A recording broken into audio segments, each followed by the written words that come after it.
Con el nombre El sueño inconcluso de la Constitución, la Rectoría cursó una invitación muy importante al doctor Juan Carlos Henao Pérez, presidente de la Corte Constitucional, así como al doctor Carlos Gaviria Díaz, ex magistrado de la Corte Constitucional, para que asistieran a esta convocatoria que hace la universidad y, como lo planteamos en nuestra invitación, poder establecer una mirada, digamos, actual y a la vez retrospectiva de lo que significó hace 20 años para el país asistir al nacimiento de la norma de toda norma, la Constitución Política de Colombia.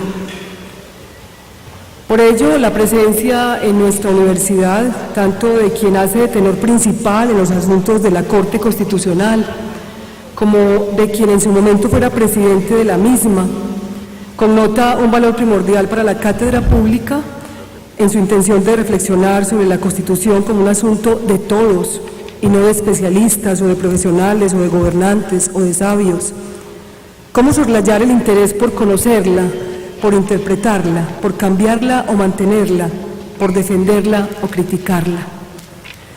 Queremos dar nuestra bienvenida en condiciones de anfitrión de nuestros ilustres invitados y sobre todo también del doctor Carlos Gaviria, ilustre egresado de nuestra institución, es directivo de nuestra alma mater, a quien recibimos con mucho beneplácito y cordialidad. Antes de dar comienzo a este diálogo, a este espacio que se inaugura también hoy desde este Teatro Camilo Torres en la Cátedra Pública, en su dinámica, digamos, ininterrumpida de hace 10 años, de constituir en este teatro un espacio para el debate abierto y plural de las ideas, de los argumentos. Queremos dar paso al saludo institucional por parte del rector de nuestra universidad, el doctor Alberto Uribe Correa.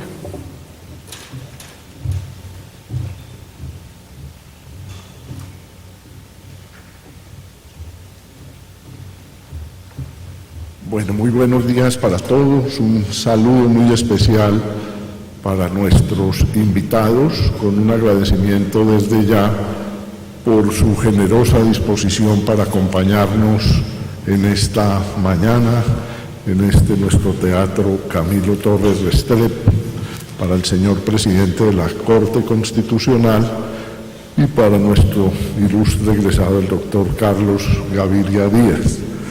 Quiere la Rectoría, con estos espacios de debate, pues contribuir a la formación integral de nuestros estudiantes. Estamos en el marco del cumplimiento de los 20 años de la Constitución Política de Colombia, la que rige esos principios ciudadanos, y desde tiempo atrás, durante todo el año, hemos estado convocando a distintos expertos, a constitucionalistas o a miembros de la Asamblea Constituyente para que nos ilustren sobre la Carta Magna de los colombianos. Muchísimas gracias.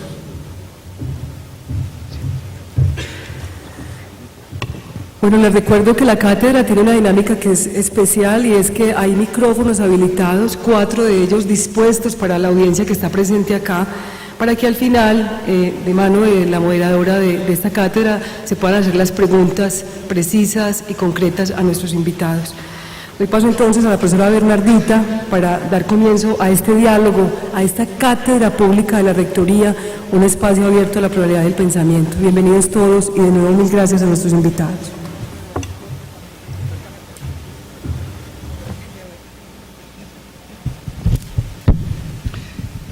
Bueno, muy buenos días. Muchas gracias a la Universidad de Antioquia por esta invitación, que fue una invitación muy esperada por mí, por una razón. Yo soy egresado de esta universidad, quiero mucho mi universidad, y para mí era un tanto extraño que, siendo yo egresado de esta universidad, era casi la única universidad que no me había invitado a reflexionar un poco sobre los 20 años de la Constitución. Esta casi que fue una invitación peleada, litigada, pero me encuentro muy contento de estar con ustedes y poder reflexionar, además con mi gran amigo, el doctor Juan Carlos Henao, hoy presidente de la Corte Constitucional, sobre la Constitución del 91. Muchas personas son importantes por el cargo que ocupan, y entonces el doctor Juan Carlos Henao en este momento es el presidente de la Corte Constitucional, pero eso es pasajero, efímero. El doctor Juan Carlos Henao es uno de los juristas más importantes que tiene este país y por tanto, independientemente de cuál es el rol que hoy cumple, una reflexión del doctor Juan Carlos Henao sobre este tema es valiosísima. Para los que no lo conozcan, desde mi perspectiva, el doctor Juan Carlos Henao es un experto en derecho público y tal vez nadie compite con él en sus conocimientos en materia de responsabilidad del Estado. De modo que no es simplemente por ser presidente de la Corte que el doctor Juan Carlos Henao está aquí, sino que lo respalda un bagaje académico extraordinario. Como hay muchas coincidencias entre el doctor Juan Carlos y yo, ambos tenemos un espíritu bastante libertario, bastante abierto, vamos a iniciar un diálogo que puede desde luego derivar en debates cordiales, pero creo que son más los acuerdos que los desacuerdos que nosotros tenemos. Como me han pedido que proponga algunos temas de conversación, yo voy a hacer una introducción en este sentido. Clarísimo, claro. No, es que qué pena pues la introducción aquí al maestro, profesor y amigo, pero solo pues para que ya después empecemos de verdad, ¿cierto? Los temas de Bernardita que después usted irá modulando, pero lo primero pues quiero decir, para mí también es un placer estar aquí, primero porque es una universidad pública y eso lo reivindico mucho, me hace importante estar acá pues en este auditorio. Lo segundo es por el gran respeto que le tengo al profesor Carlos Gaviria y la amistad que nos une, porque podemos decir que tenemos una amistad de hace muchos años, pero sobre todo el respeto intelectual. Yo creo que no hay necesidad de presentarlo, pero me honra estar junto con él en esta mesa y en este sitio. En efecto, nosotros finalmente lo que estamos haciendo es que seguimos cuidando la tienda de nuestros predecesores, donde estuvo el doctor Carlos Gaviria marcando mucha pauta jurisprudencial, con una jurisprudencia en efecto muy libertaria. De pronto tendremos oportunidad de tocar eso. Pero yo quería, antes de empezar el tema, era hacerles la siguiente invitación. El 10, 11 y 12 de octubre se celebra el 7º encuentro de la jurisdicción constitucional. Eso va a ser en la ciudad de Bogotá, y el lugar físico va a ser el auditorio principal de la Universidad Externado de Colombia.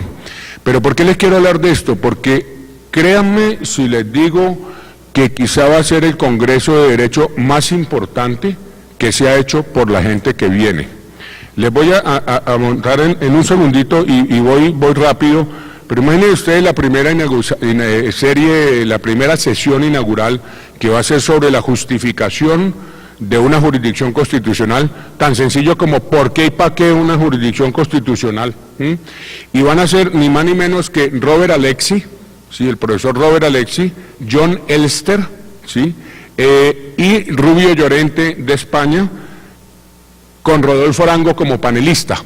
O sea, tenemos 6 módulos en donde van a ser pura teoría del derecho, algo de filosofía del derecho, teoría interpretativa, donde caben, digamos, todas las personas que estén interesadas. Se va a trabajar el tema del derecho comparado y los DESC, pero mire ya lo que les he dicho, Alexis y Elster, o sea, después de eso, la pared, como se dice, ¿sí? Es decir, son personajes de talla absolutamente mundial, casi al nivel de Jürgen Habermas, es decir, es Robert Alexy y Elster, pero después vienen Vicky Jackson y Mark Tushnet, que son los profesores actualmente de Harvard University en Derecho Constitucional, sobre el tema de los DESC, y va a ser Elena Albiar que va a ser panelista.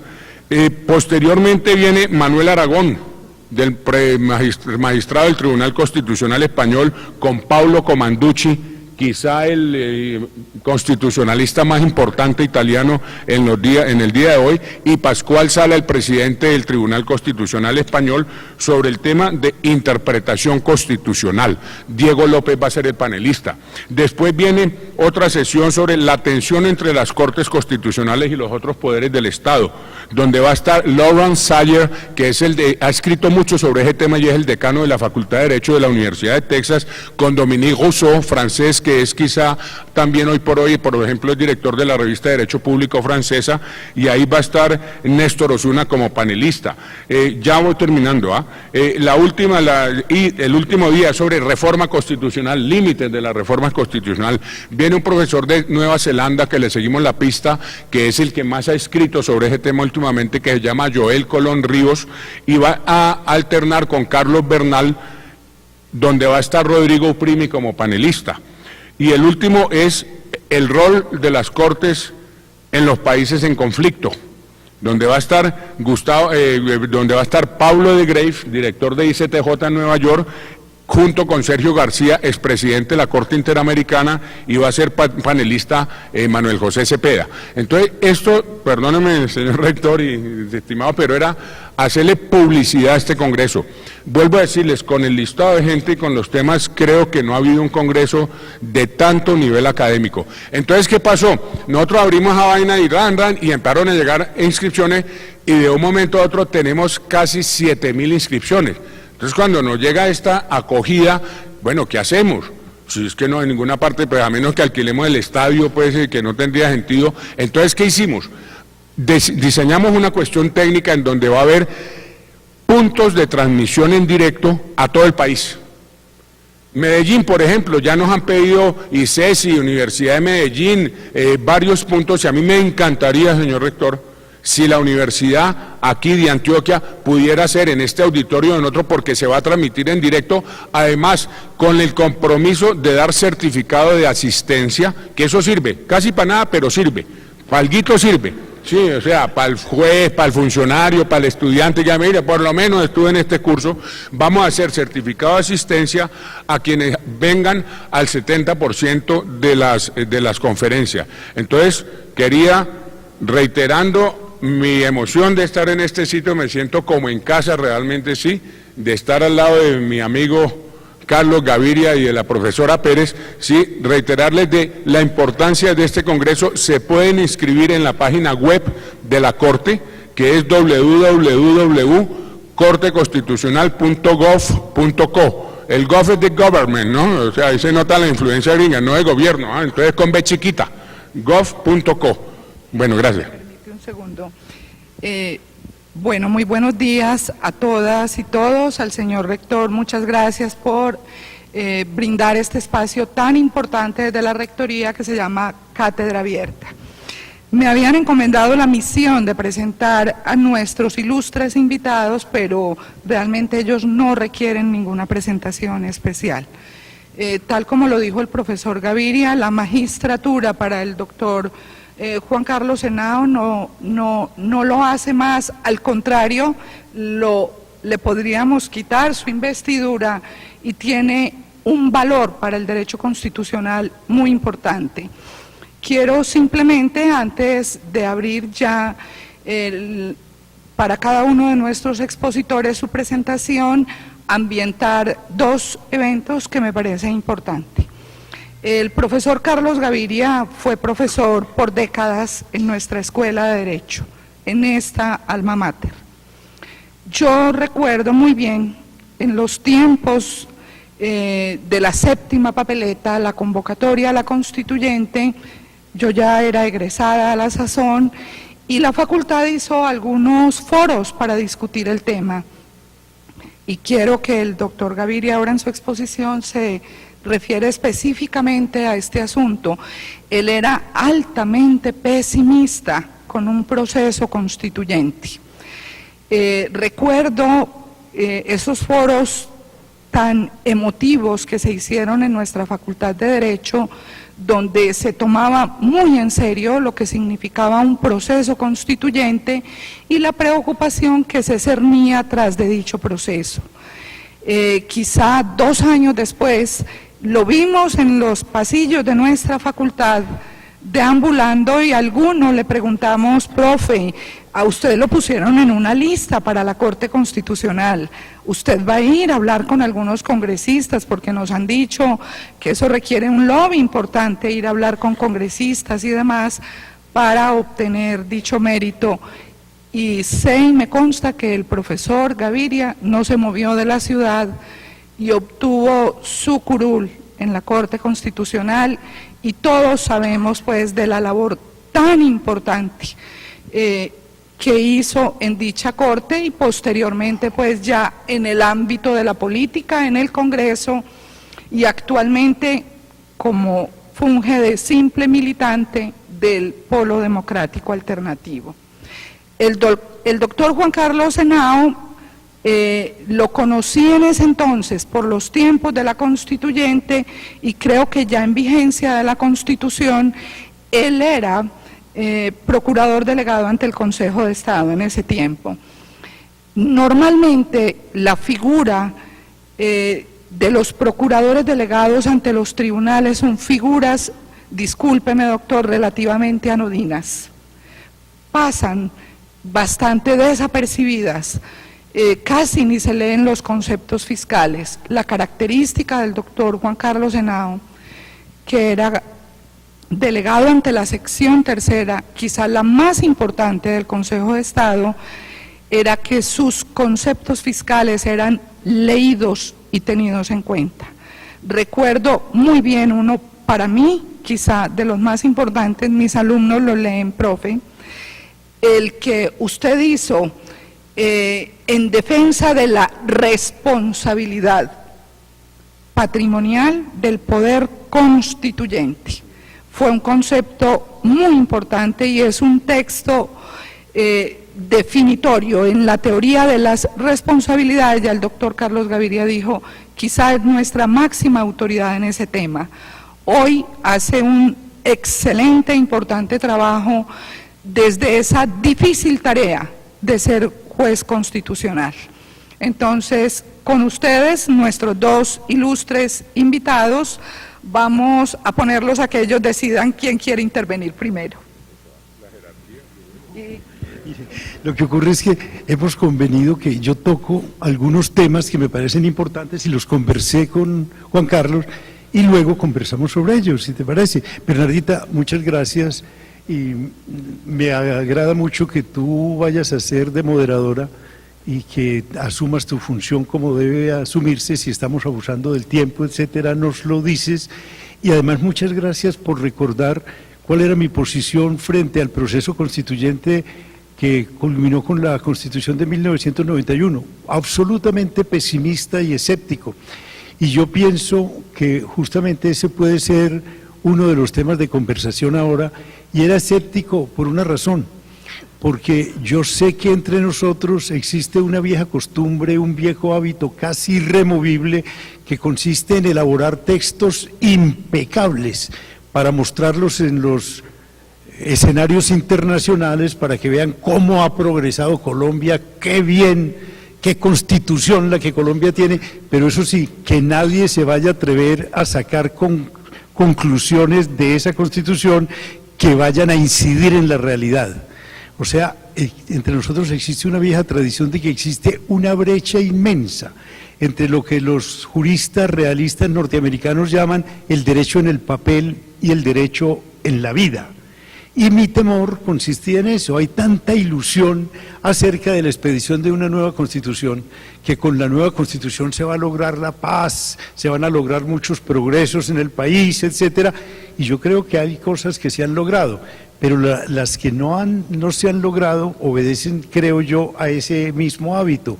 Y algo más, las que se han logrado muchas veces por la vía judicial, se han logrado a contramano de lo que quieren y opinan quienes siguen siendo dueños de los intereses más importantes de este país, ¿no?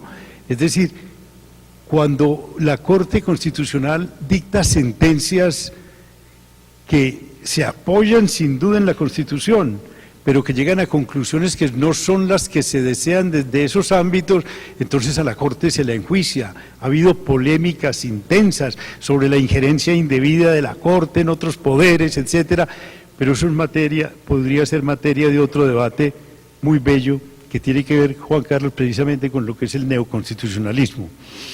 Pero yo propondría que habláramos en principio de 3 temas que considero muy importantes dentro de la Constitución. Haciéndoles esta advertencia, esta es una Constitución utópica. Cuando se habla de una Constitución utópica no la estamos descalificando, no estamos diciendo que es una Constitución que habita en un ámbito distinto al nuestro, no. Se toma la utopía en su sentido etimológico riguroso, lo que todavía no tiene lugar, pero que se desea que tenga lugar. Esa es la utopía. Y yo les iba a empezar justamente esta exposición diciéndoles que yo descreo desde hace mucho tiempo de las utopías totales, de las utopías comprensivas, eso de cambiar la condición humana y llegar a la sociedad sin clases, donde no hay conflictos. Yo descreo de eso. Esas sí me parecen más que utopías quimeras, pero en lo que sí creo es en utopías parciales. Yo recomiendo mucho la lectura del último libro, creo que es el último, de Amartya Sen, que se llama La idea de la justicia, donde Amartya Sen dice: me gustan mucho, me parecen admirables las construcciones de John Rawls sobre la sociedad democrática por excelencia, etc. Pero esas son construcciones mentales que valen como tales, pero nada más. En cambio, un ejercicio mucho más provechoso es hacer una especie de inventario de las carencias de una sociedad, de las injusticias de una sociedad, de las precariedades de una sociedad, y hacernos esta pregunta: ¿esas precariedades son superables? ¿Esas injusticias son superables? Y generalmente a la conclusión a la que uno llega es que son superables y que otras sociedades las han superado. Y por tanto, que si el empeño fuera superar esas carencias, tendríamos una sociedad, no la sociedad ideal con que mucha gente ha soñado, pero una sociedad mejor que la nuestra. Y a una sociedad mejor que la que tenemos ha apuntado la Constitución de 1991, y solo parcialmente se ha logrado que muchos de sus metas, que muchos de sus propósitos se materialicen. Yo propongo estos 3 temas. Primero, como la Constitución desde su artículo 1 dice que Colombia es un Estado pluralista, lo que significa que es un Estado donde varias o muchas opiniones, muchas formas de vida, muchas maneras de enjuiciar la realidad social, la realidad histórica, son válidas. Es un Estado no confesional, y por tanto que no está al servicio de ninguna creencia ni de ninguna moral específica. Y entonces los debates que esta Constitución suscita deben llevarse a cabo con lo que autores como John Rawls llaman precisamente la razón pública, es decir, argumentos que puedan persuadir a cualquier persona, o que al menos cualquier persona sepa por qué no los comparte. A la razón pública se opone la razón privada, que son las creencias.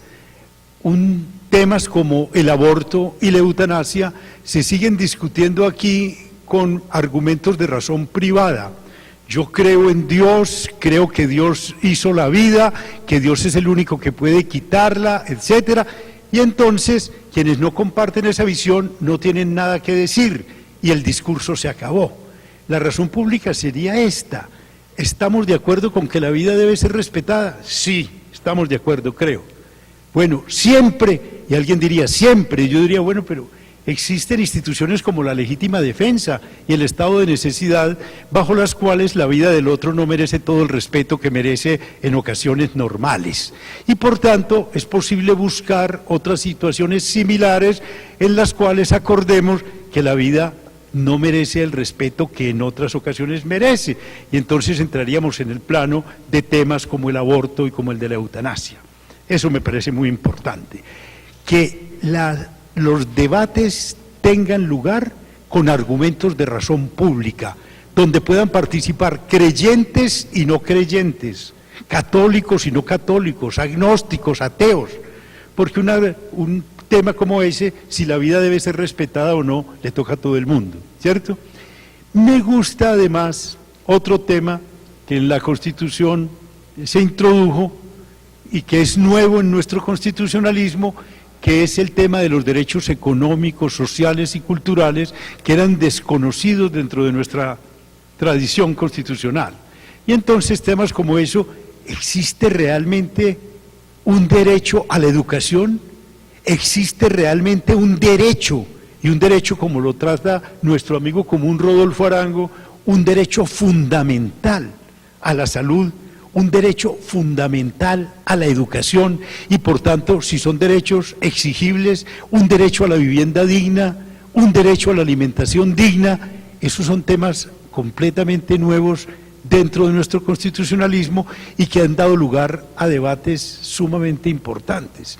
Y el tercero, que me parece también de gran trascendencia, es el tema de la autonomía de las jurisdicciones indígenas, el tema de constituir a los indígenas en ciudadanos de primera. Yo, siendo magistrado de la Corte, redacté una sentencia que parecería absolutamente anacrónica, mediante la cual una ley de 1890, dictada bajo la Constitución de 1886, se refería a los indígenas como los salvajes que vayan reduciéndose a la civilización, serán educados bajo el dogma y la moral católicos, etcétera. Y cuando la Constitución actual, en su artículo 70, consagra el derecho a la cultura y dice que las distintas culturas que coexisten en el país deben ser tratadas en un plano de igualdad. Y por tanto se trata a los indígenas no como salvajes que vayan reduciéndose a la civilización, sino como portadores de culturas diferentes que son tan respetables como la cultura occidental de los que la mayoría de los colombianos somos tributarios. Me parece, Juan Carlos, que uno de los efectos positivos que ha producido la Constitución del 91 son las controversias, los debates, las polémicas que ella ha suscitado. Voy a citarles una. Yo fui ponente de la sentencia que despenalizó el consumo de la dosis personal de droga. Y eso trajo una reacción tan violenta que el entonces presidente de la República, César Gaviria, anunció que iba a convocar un referendo con el objeto de que esa sentencia quedara sin piso. Muy bien, hubo un debate grande. Y en este momento ustedes saben que el doctor César Gaviria anda en asocio del expresidente Cardoso y el expresidente Zedillo, Cardoso del Brasil y Zedillo de México, pidiéndole a la comunidad internacional que despenalicen el consumo de la marihuana. Esos son efectos que producen los debates. ¿Por qué? Porque generalmente cuando se trata de temas como esos, como el consumo de droga, como la eutanasia, como el aborto, como si son o no derechos, los derechos económicos, sociales y culturales, entonces la gente que reacciona en contra de decisiones que avalan ese tipo de pronunciamientos, reaccionan es con base en prejuicios, con argumentos meramente emocionales, pero cuando advierten que del otro lado hay argumentos de peso, tienen que empezar también a armarse de buenos argumentos para entrar en el debate. Y muchas veces entonces, cuando uno asume responsablemente una controversia de esa naturaleza, no tiene inconveniente en adoptar el punto de vista del contradictor si es que piensa que el contradictor está aduciendo buenas razones. En estos campos, en el campo del derecho, en el campo de la moral, en el campo de la ética, no puede decirse es que yo tengo la razón. En esos campos no hay verdades, al menos desde la manera que yo tengo de enjuiciar ese tipo de problemas. Lo único que uno puede decir es yo tengo buenas razones para sostener este punto de vista, pero estoy abierto a escuchar las buenas razones que el otro tenga. Y por tanto, esos debates me parece que son altamente benéficos. Y creo que en esos tres temas, el Estado como un Estado no confesional que invita a que estas controversias tengan lugar mediante argumentos de razón pública y no argumentos de razón privada. En segundo lugar, la vigencia de los derechos económicos, sociales y culturales que serían absolutamente exóticos dentro de una democracia liberal como la que triunfa en la Revolución Francesa en 1789, y finalmente la incorporación del pluriculturalismo, de la cual se desprenden la autonomía de las autoridades de los pueblos indígenas para administrar justicia en función de los usos y costumbres de los indígenas y no con base en los códigos que hacen parte del derecho hegemónico. De modo que esos temas me parecería, si ustedes introducen otros también bienvenidos, pero como los puntos de discusión que la Constitución propone son infinitos, tenemos que hacer una elección y creo que esos tres serían pertinentes. ¿Estás de acuerdo, Juan Carlos? Bueno, pues, no sé si... Sí, no, usted. Digamos muy lúcido lo que se está diciendo, porque son tres temas del mayor interés y la idea creo que es hacer una especie de lo que se llama hoy en día conversatorio, ¿no? Sí, en donde supongo que habrá también participación, ¿cierto?, del público. Pues vamos por partes. Yo sigo el mismo orden, digamos, en eso también me declaro como el profesor Gaviria, pues un utopista moderado. Sí, es decir, no tanto en la onda de Bakunin, de Jean-Pierre Proudhon, sí, sino una persona, como él lo decía de una manera como siempre profunda y sencilla, es que la utopía significa que lo que no tiene lugar pero se desea que tenga lugar. Y eso está muy vinculado con el sueño del ser humano, con las ilusiones del ser humano, de cualquiera, entre otras desde la vida individual hasta las vidas colectivas. Digamos, el utopismo ha sido una corriente filosófica fundamental en las sociedades y en el pensamiento de la teoría política, quizá de los que más ha aportado. No sé, recuerdo, Carlos, por ejemplo, Carlos Marx tuvo la mala suerte de que una hija se le encarretó con un Paul Lafarguette que era anarquista, yo no sé si tú sabes, que murió en Cuba, y que a mí me llamó siempre la atención de leer unas cartas de Marx a su hija diciéndole, por favor, quítate de ese anarquista, ¿no? Porque Carlos Marx, pero lo que quiero decir es, digamos, el anarquismo ha sido, el utopismo, que está muy ligado al anarquismo, ha sido una corriente filosófica de pensamiento muy importante, jala mucho, pero cuando uno mira la función del derecho, porque esto es la función de una constitución, pues vamos al sentido común, del dicho al hecho hay mucho trecho, ¿sí?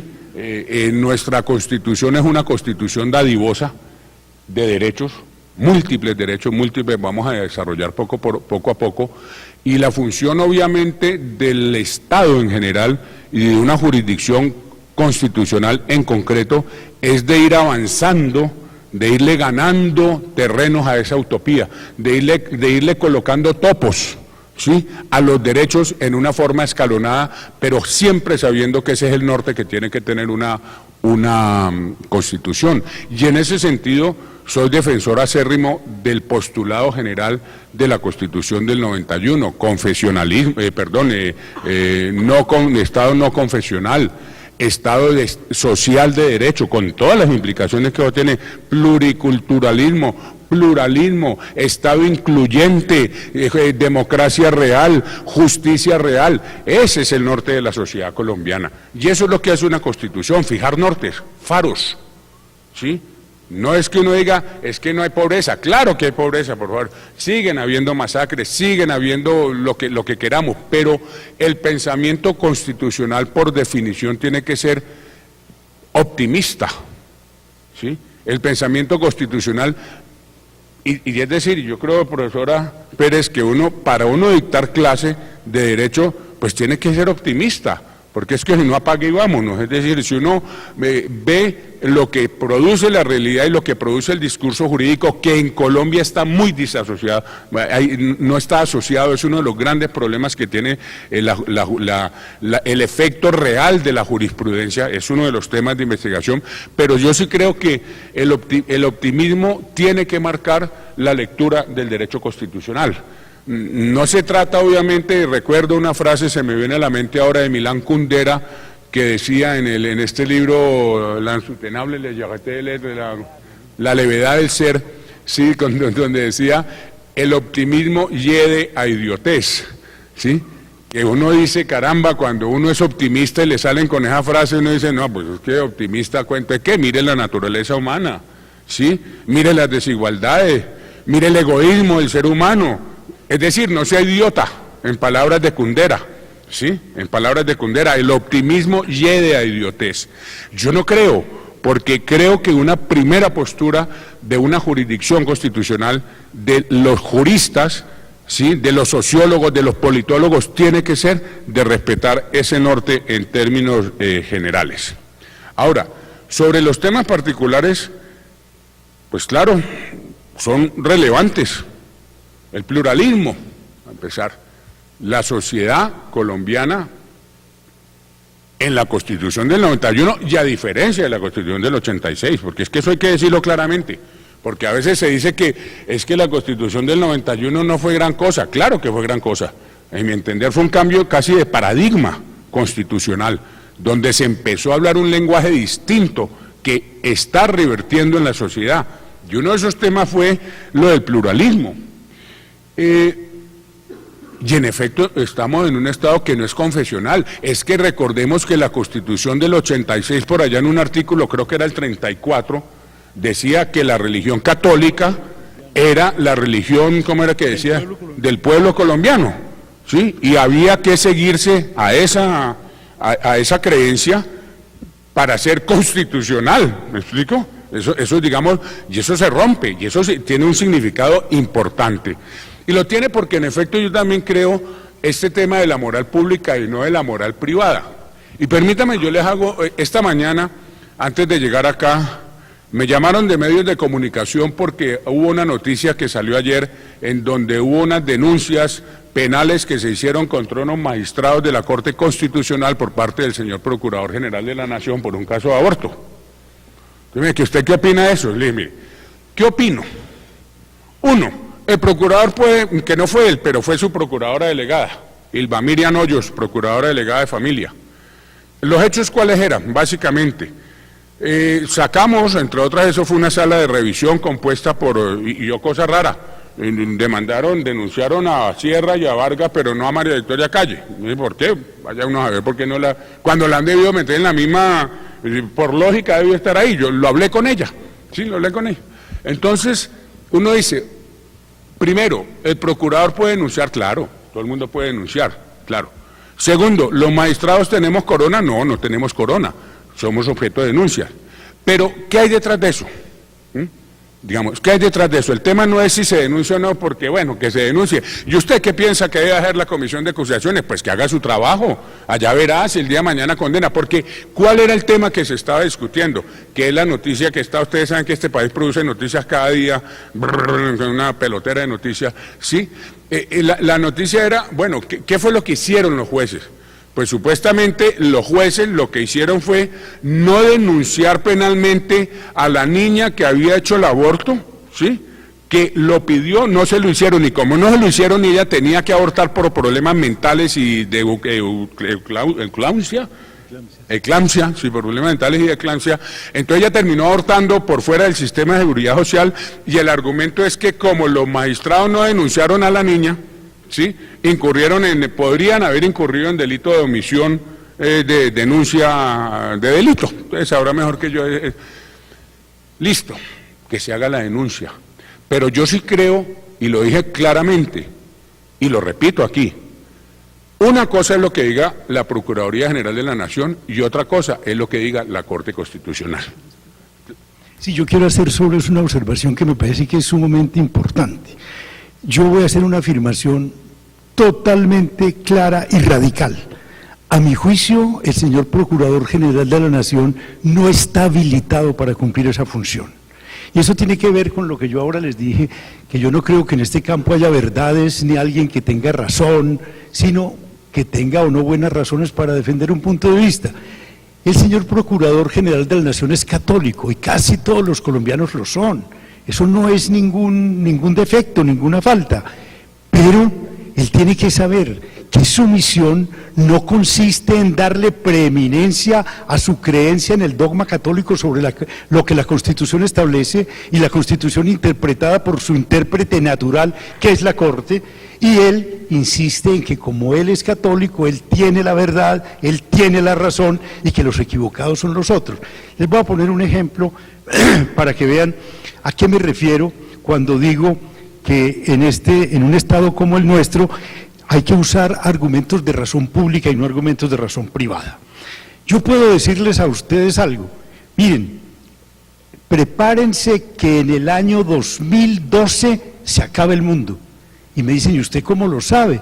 Le digo, muy sencillo, se me apareció anoche un ángel del Señor en mi estudio y me comunicó esa verdad. Miren, esa persona que obra así tiene todo el derecho de organizar su vida pensando que el ángel se le apareció, que es un mensajero del Señor y que se acaba el mundo en el año 2012. No hay que quitarle ese derecho es suyo. Pero a lo que no tiene derecho es a que todos los demás organicemos nuestra vida de acuerdo con la visión que él tuvo. La visión puede ser válida para él. Perfecto, pero que luego apele incluso a la coacción del Estado para que diga, mire, estos señores están en el error, no saben que el mundo se acaba el año entrante y vea cómo se están comportando. Eso es lo que ha prevalecido entre nosotros, una conciencia dogmática que cree que los dogmas son verdades y verdades inamovibles y que tienen que serlo para todo el mundo.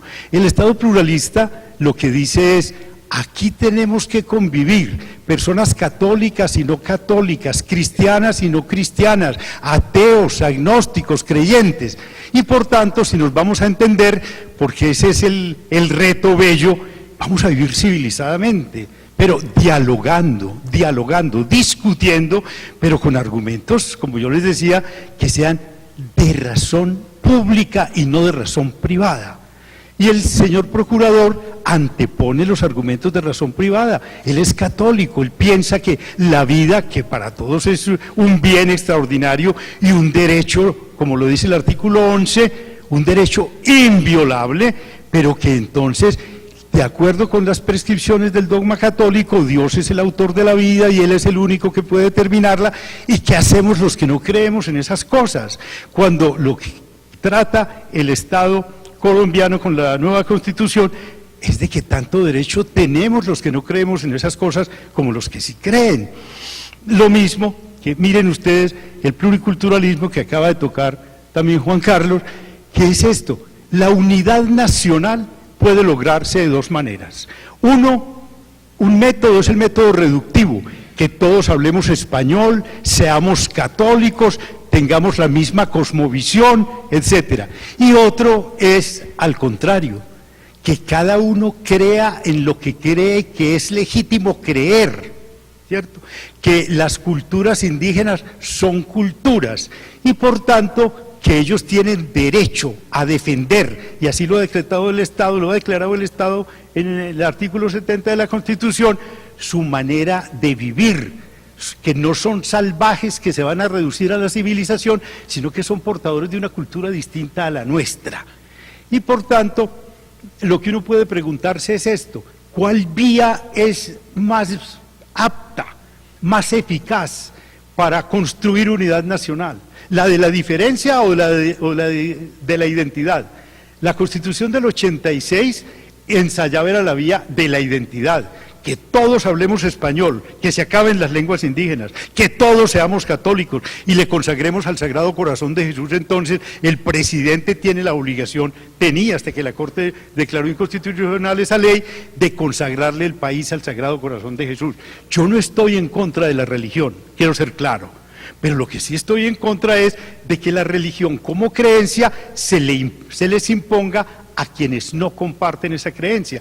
Y para concluir, yo pienso, eso puede ser una hipótesis cerrada mía, que la manera de que una persona o una comunidad se sienta bien es cuando le reconocen su autonomía, y por tanto que la unidad nacional se mantiene mucho mejor cuando las comunidades indígenas les dicen: ustedes mantengan su creencia, mantengan su cultura, incluso administren justicia no con base en el derecho hegemónico, sino con base en las costumbres y los usos de ustedes. Yo me siento mucho más cómodo en una comunidad de esas, y por tanto me siento más solidario, mucho más estimulado a construir la unidad nacional. Yo tengo, por ejemplo, una hipótesis, que si en España no se hubiera declarado la autonomía de las regiones españolas, España hubiera explotado hace mucho tiempo en 1000 pedazos. ¿Por qué? Porque los andaluces son muy distintos de los castellanos, y los castellanos distintos de los vascos, y distintos de los catalanes. Si los fuerzan a que lleven la misma vida y piensen de la misma manera, el camino que les queda es retirarse de esa sociedad que los trata así. La unidad nacional se construye de una manera no solo más amable, sino más eficaz, cuando a mí como persona me reconocen mi autonomía, y a las comunidades que son portadoras de su propia cultura les reconocen su autonomía. Ese es un contraste de la Constitución del 91 con respecto a la Constitución del 86, que yo no vacilo en declarar constituye un verdadero progreso. No, maravilloso. Además que se siga emocionando, mi querido Carlos. Está bien para que haya una mayor participación, porque yo estaba diciendo, pues, lo del procurador, básicamente de qué se trata, y lo dije claramente en las declaraciones hoy. Le dije, mire, él puede pensar lo que sea, digamos, no me meto en eso, y como presidente de la Corte Constitucional yo no voy a entrar en conflicto. Considero que estamos a otro nivel y ese no se trata de entrar en conflicto, pero sí dejar cosas claras. Por ejemplo, el procurador puede ir lo que sea, pero lo que impera es la jurisprudencia de la Corte Constitucional. 2, mensaje claro enviado sobre ese tema. El aborto sigue existiendo en Colombia, en las 3 hipótesis que abrieron nuestros predecesores. Eso no hay tutía, eso no hay discusión. Entonces, porque se empiezan a generar unas discusiones para tratar de legitimizar posiciones jurisprudenciales, y eso está claro. En esas 3 hipótesis hay derecho al aborto, entonces que lo sepan las mujeres. Bueno, y los hombres también, pero sobre todo las mujeres, ¿cierto? Sí, que lo sepan. ¿Por qué que lo sepan? Porque se pueden buscar formas de aminorar la efectividad del discurso jurisprudencial, y en eso, ahí sí, saco pecho como presidente de la Corte Constitucional a decir, no, momentico. La Corte Constitucional piensa esto, y creo que tiene la legitimidad suficiente para pensarlo. Es que además, Juan Carlos, la información en una sociedad como la nuestra, el derecho a tener información es el fundamento para que otros derechos se puedan ejercer. Si a mí no me informan, yo no sé sobre qué voy a decidir y cuál es el derecho que puedo ejercer. En cambio, el derecho a la información, por ejemplo, en el caso del aborto es fundamental. Que la mujer sepa cuáles son las condiciones bajo las cuales tiene el derecho, que eso le causa escozor al procurador. Dice, no es que tiene derecho, sino que a pesar de que comete un crimen se le va a perdonar la pena. No, es que tiene derecho a interrumpir el proceso de gestación. Que es la jurisprudencia que ustedes crearon y que nosotros simplemente vía tutela estamos aplicando. Sí, pero entonces, digamos, ¿qué hay en el trasfondo? Estábamos hablando de pluralismo, ¿sí? Pluralismo supone Estado no confesional, supone respetar las morales privadas, ¿cierto?, pero no buscarlas ser de identidades nacionales, lo que decía ahorita con toda la lucidez el profesor Gaviria. Y yo le quiero llevar solamente 2 ejemplos recientes, ¿sí?, sobre ese tema de la inclusión. Por ejemplo, miren, ese caso que tanta crítica ha recibido la Corte Constitucional, el de poder montar mascotas y animales en los buses de servicio público. Si ustedes ven cuál es el trasfondo de la decisión de la Corte Constitucional, es un discurso de inclusión. Porque claro, es que en términos mayoritarios, digamos, las mascotas, los que tienen mascotas, no sé, serán el 10% de la población, el 20% si acaso, que tienen un perro, un gato. El 80% no, entonces no. ¿Cómo hago? Así me preguntaban en la prensa, pero es que si yo voy para una entrevista de trabajo con mi vestido todo elegante y me toca un perro al lado y se me llena de pelos el vestido, ¿qué hago? Pues lo primero que uno dice, pues córrese un poquito, para que no se le peguen los pelos. Pero ojo, ¿qué es lo que hay detrás de eso? Es un discurso de inclusión, un discurso de tolerancia, un discurso de aceptación de lo otro, y un discurso que es el de realmente de fondo. Estamos frente a una democracia constitucional o una democracia de mayorías.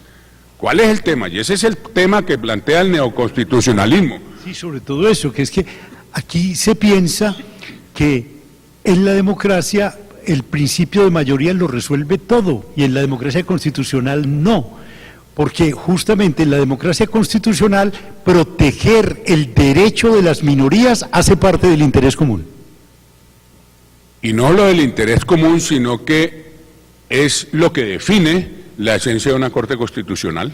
Es decir, una de las funciones de unas Cortes Constitucionales, y eso es de derecho comparado a nivel mundial, es precisamente la defensa de las minorías. Y es que en eso habría, pero el profesor Gaviria tendrá y la profesora Pérez muchos más elementos que yo sobre eso, pero ¿de dónde nace ese constitucionalismo? De la atrocidad nazi. Sí, es que el nazismo fueron 33 millones de alemanes haciéndole así a Hitler, la locomotora.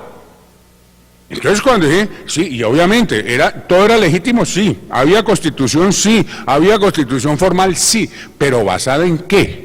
Entonces de ahí es donde viene que fue producto más europeo de una concepción de un constitucionalismo diferente que no se sustentara solamente sobre el derecho de la mayoría, porque esa concepción había producido históricamente la atrocidad que había sido el fascismo, ¿sí?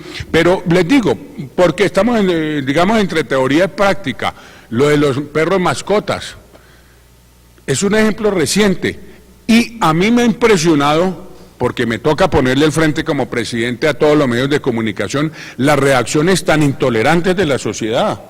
Es que creo que hasta en términos de sondeo estamos mal la Corte Constitucional. 70% que dicen que no se puede montar ningún animal. Y es que aquí es donde vienen también los temas de teoría de la interpretación que justifican la legitimidad del discurso de una Corte Constitucional. Lo decía el profesor Gaviria al principio, por aquí tengo anotado sobre lo que él decía, es decir, cuando se trata de buscar una ponderación de derechos, porque es que miren ustedes, es muy fácil decir, no se puede montar ningún animal en un bus. Eso es lo que decía la ley. ¿Qué es lo que dice la Corte Constitucional? Usted no tiene por qué sacrificar totalmente ese derecho, cuando lo puede hacer convivir con otros derechos, los puede hacer convivir en términos de armonía y de inclusión social. Entonces nosotros no es que digamos que monten elefantes y jirafas en el metro de Medellín, no, eso no lo ha hecho la Corte. ¿Qué es lo que la Corte ha dicho? Respetemos a la gente que tiene animales, mascotas, libertad de empresa del señor empresario, reglamente, pero no excluya, que vuelvo al punto del discurso excluyente y de identidades en donde todos somos uno, ¿sí? O el de la diversidad en donde hay lugar a este pluralismo. Mucho más hermoso, sin lugar a dudas, la segunda hipótesis. Y eso me trae a colación otro ejemplo, que también ha sido criticado, el ejemplo reciente de la Corte Constitucional en donde se consideró que el trabajo sexual ejercido en términos de prostitución da lugar a relaciones laborales. ¿Por qué? Obviamente miren ustedes, siempre la prostituta es excluida, maltratada, ¿sí? Completamente. ¿Qué dice la Corte Constitucional? Un momentico. Una cosa es que usted quiera ir a una de las prostitutas, una cosa es que usted considere que eso es ético o no es ético, pero otra cosa es el nivel de protección que se le tiene que tener a una persona. Y el caso era, entre otras, muy lindo, esos casos como anillo al dedo que llegan. Era una señora, bueno, de 22 años, una pelada de 22 años que ya tenía un hijo, que trabajaba como trabajadora sexual, que trabajando quedó esperando de uno de sus clientes, ¿sí? Al quedar esperando de uno de sus clientes, empezó la pipa a nacer, a crecer, hasta que el dueño del burdel le dice, mire, mi amor, no más, váyase, y la echa, y no le pagan licencia de maternidad, no le pagan absolutamente nada. Entonces ella mete acción de tutela. ¿Qué dicen los jueces de instancia? Objeto ilícito. objeto ilícito. Que eso plantea, entre otros, unos temas teóricos. Lo que pasa es que aquí yo mejor me voy callando porque no me encarreto demasiado, pero que es todo el tema de la disponibilidad del cuerpo humano, ¿no? ¿Hasta dónde yo soy dueño de este pechito? ¿Es mío? Uno dice que sí. Mentira, véndalo. ¿Usted puede vender la oreja? No. ¿Puede vender el riñón? No. Entonces, ¿dónde está la vaina de que usted es dueño de ese cuerpo? ¿Hasta dónde va ese derecho? Que eso se plantea en este caso concreto, porque ese era el sustento para decir que la venta o el alquiler, bueno, sería más como alquiler, me supongo, ¿cierto? No venta, más como alquiler temporal del cuerpo a otra persona, eso tiene objeto ilícito. ¿Qué dice la Corte? Y vuelvo a decirle, ese tema de la disponibilidad del cuerpo humano, pues eso es lo que tiene que ver con el tema del velo, que tanto se ha discutido, el velo islámico en la sociedad francesa, ¿cierto? Eso tiene que ver con ejemplos como, perdónenme, les doy ese ejemplo porque es que constitucionalmente muy lindo el caso de los enanos. ¿Tú lo conoces, Carlos, el de los enanos en Francia? Esa es que lo lanzaban como una pelota. Ojalá no me pierdan lo que estoy diciendo porque estoy en paréntesis, pero miren ese caso solo para temas de reflexión, porque creo que se trata de eso hoy. Una discoteca en Francia, y un empresario, dueño de la discoteca, se le ocurre una idea genial. ¿Cuál idea?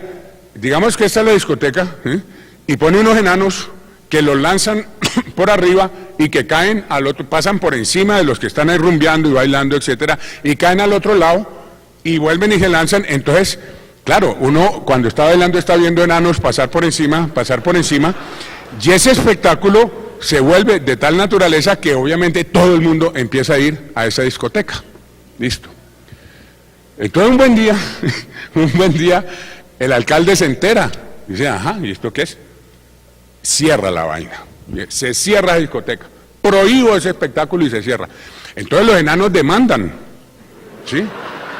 Demandan porque se quedan sin trabajo.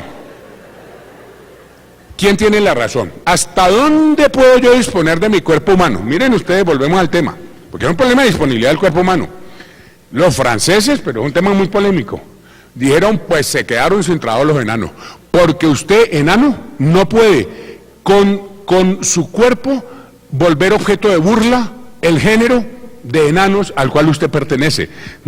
Pero fíjense, esos son debates apasionantes. Yo no tengo esa misma percepción del tribunal francés. ¿Por qué?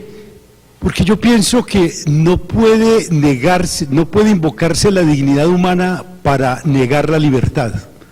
Y por tanto, que si el enano, la única manera que tiene de lograr ingresos y ganarse la vida es esa, él lo puede elegir. Pero naturalmente, ahí tiene usted, yo no puedo decir yo tengo razón frente a Juan Carlos o Juan Carlos tiene razón frente a mí, sino que los dos tenemos que arguir y yo tengo que llenarme de buenas razones para convencerlo a él y él para convencerme a mí. Ese es el diálogo en una sociedad pluralista.